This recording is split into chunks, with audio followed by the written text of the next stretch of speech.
Hi everyone, welcome back to the channel. It's great to be here as always. I'm fresh back from GunCon, and whenever I go on any kind of these road trips that have an industry component to it, whether it's a trade show and an actual industry event, I come back and I report to you what I thought was cool, and then you guys can tell me what you think is cool, and then that kind of like prioritizes my work going forward. And we're going to do that today. However, we have some controversy to discuss beforehand because through no fault of the GunCon team this year, GunCon was a shit show this time. And the reason it was, again, has no fault on John Patton, the Gun Collective, his team, or anything like that. The curators of the event did the best that they could with the hand that they were dealt. It was actually the owner of the venue that caused lots of problems, and I have a few things that I would like to bring to your attention today that makes me believe that this event was targeted by activist forces this year. I'm going to fill you in after we hear a quick word from our sponsor, which today is going to be, First Form has been a sponsor of the channel for almost a year now, and I have to tell you, I find more and more of their products that I like, the more that they produce. And this year, the two products that kept me alive, well, actually three, is you've heard about the meat sticks before. I basically ate nothing but meat sticks during the actual show because I couldn't get down to the actual food truck area, which we'll talk about here shortly. And then their hydration sticks, which is basically a packet that you pour in water bottles to turn it into a hydration drink. Did you need a hydration stick? You made an absolute filthy mess. What do you have to say for yourself? And then, of course, their new flavors of their energy drinks that give you a good bump of caffeine without all the extra crap in there. So special thanks to First Form for making today's video possible. I have an affiliate link that I'll have listed in the pinned comment that tells them that I sent you. Go check their stuff out. Thank you very much. So the name of the venue was the Twist Drill Building in Cleveland, Ohio. And there's a little bit of a backstory on why we were at that building in Cleveland. John says that he's going to have a full statement via video available this week sometime. Maybe today. I haven't spoken to him in a couple days, so who knows when it could come out. It could come out now, for all I know. But I will also have that posted up on social media when it comes through. I will allow him to kind of walk through why that was all done the way that it was done.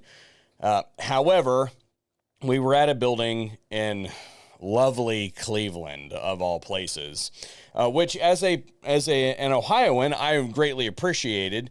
But as a resident Ohioan, I'm going to take some liberties and lambast this place because they are not representative of what we stand for in this state, and they ought to be ashamed of themselves. Holes in the floor, holes in the ceiling, bullet holes in the windows. My brother was there as a vendor, and he told me that he's been in some pretty sketchy lifts when he was in the Navy, and that one, it was absolutely terrifying. So as far as the facilities are concerned, people have already begun to review bomb the Twist Drill Building in Cleveland. And I think my favorite one was the giant rats leading the Teenage Mutant Ninja Turtles one. That one was pretty awesome, I have to say. But there's some other good ones in there. Turns out it looks like they are deleting reviews.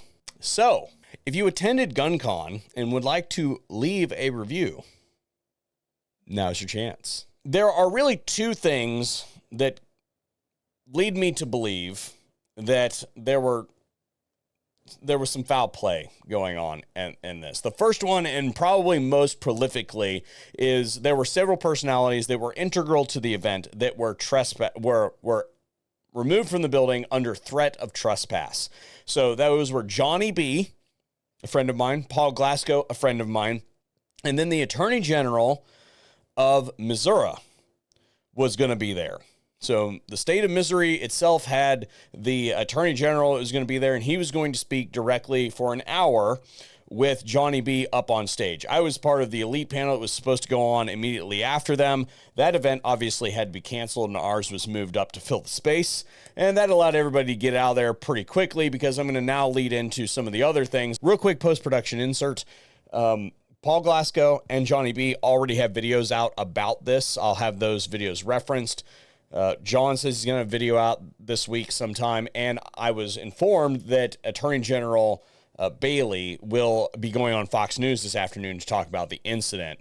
So I was waiting on a statement to make this video from his office, but they told me that they would confirm whether there will be ramifications for the Twist building live on air. We'll just put it that way.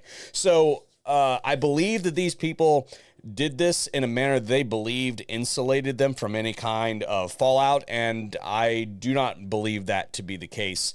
Here's the thing. The schedule has been known for months in advance, and to mess with it right at the 11th hour, literally actually the 12th and a half hour, because it came in like right at 12:30, indicates to me that they knew what they were doing and they did it specifically to screw with people. I literally just got a hug from Johnny B. He literally walks up to me like 5 minutes before the event even starts, and he's just like, "Hey bro, I'm out." I'm like, "Dude, you're supposed to be like on a panel here in a little bit." And he's like, "Yep, I gotta go. Can't talk about it. We'll fill you in later." That sort of thing. And my wife was very upset because she loves Johnny. He was one of the guys that was literally invited to our wedding, and she was pissed that he was dismissed. And there were many people that paid money to come see him, Paul, and the Attorney General, but were unable to do that. So as far as damages to the event are concerned, I think they're thoroughly demonstrated at this point in time. And I'll get to that here in a little bit more detail. For some reason, between day one of the event, where we on the elite panel had kind of like an industry closed panel, where the air conditioning was working fine, thank you. Between then and the show day, somehow the place got to be like 90-ish degrees inside. So I don't know what was going on there, but I was present in what we called the green room, which is kind of like a little lounge there that was kind of restricted to just the panelists and the staff and such. I happened to be there, sitting there, after I had heard that Johnny B., the Attorney General, and Paul were told to leave the building or else. And we kept it sort of on the low key because we didn't want to further exacerbate the problem and get the whole event shut down, because it seemed like they were doing stuff at this point, and we're not stupid, right? The fire marshal paid us a visit, and I was present when he showed up, and I couldn't get out of the room because there's a whole bunch of cops in the room blocking the door. So I just kind of like sat down in the corner. But I will tell you that they told us that we had an attendance problem, as in we exceeded the capacity of the building. What I got from the exchange, because again, I was like, I don't need to be here. I needed to excuse myself. I can't get out, so I'm just going to go sit in the corner.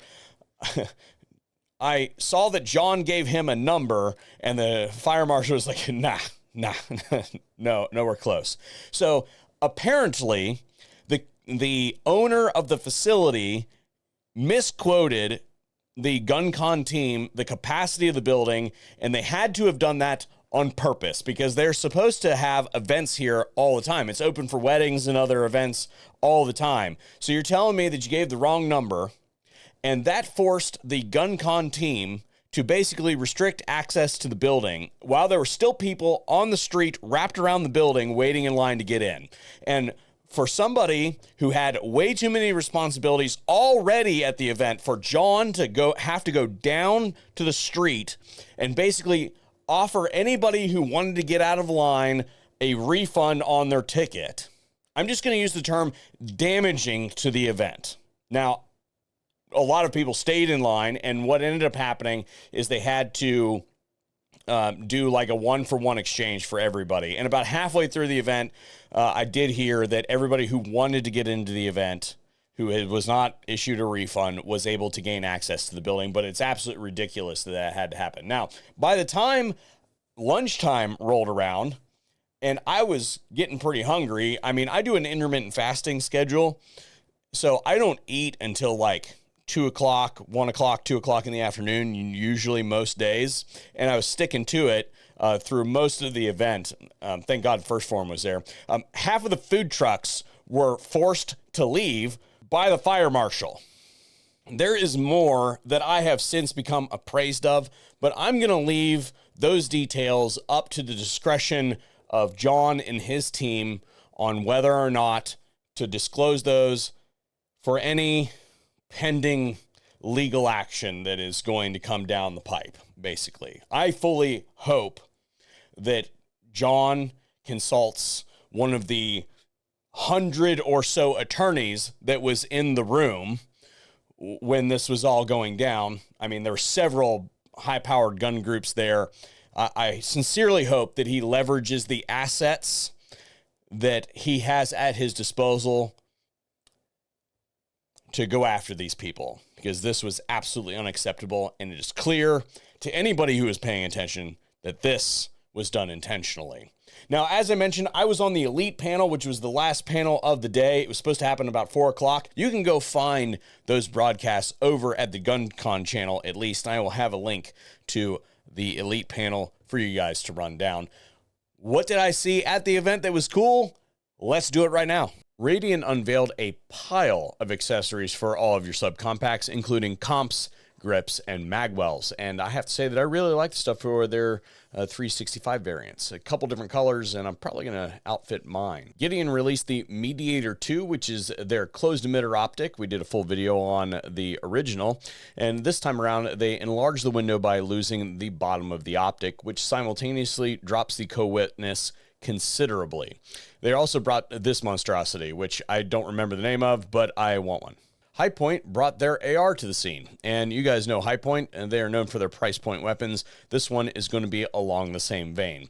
5.56 pistol, 5.56 rifle, and a 300 blackout pistol variant. I'm told that we're supposed to be getting one of these for eval. We'll see if that happens. If you're interested, give me some ideas. Maybe we'll drag behind a truck or something like that.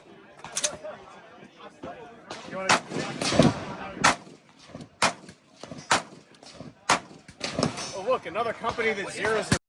The Rifle Speed gas control is my favorite adjustable gas block. We've done multiple pieces on them over the years, and they brought their new variants. These include nubs that stick out a little bit, and they also have some with threaded ports if you want to put a little dongle in it for more tactile reference. X-Star Firearms does a whole bunch of things, but at the show, they brought their ultralight PCCs. And when I say light, I mean every component that they can is made out of polymer on these things, which is amazing for 10 millimeter because there's really not all that much recoil. A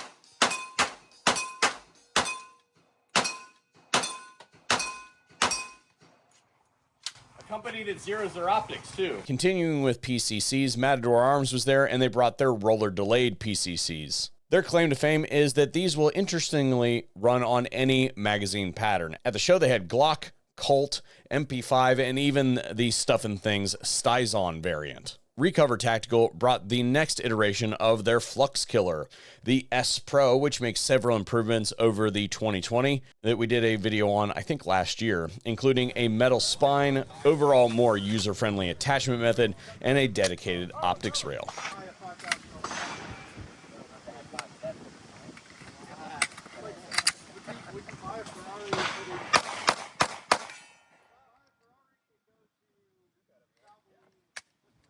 And lastly, Romeo Hotel Engineering brought a gyroscopic stabilized muzzle brake that activates when you shoot, which is a fancy way to say that the brake spins really fast. I'm excited to see where that goes. And if you want to see me put one of those things on a machine gun and rip it, then sound off in the comment section down below.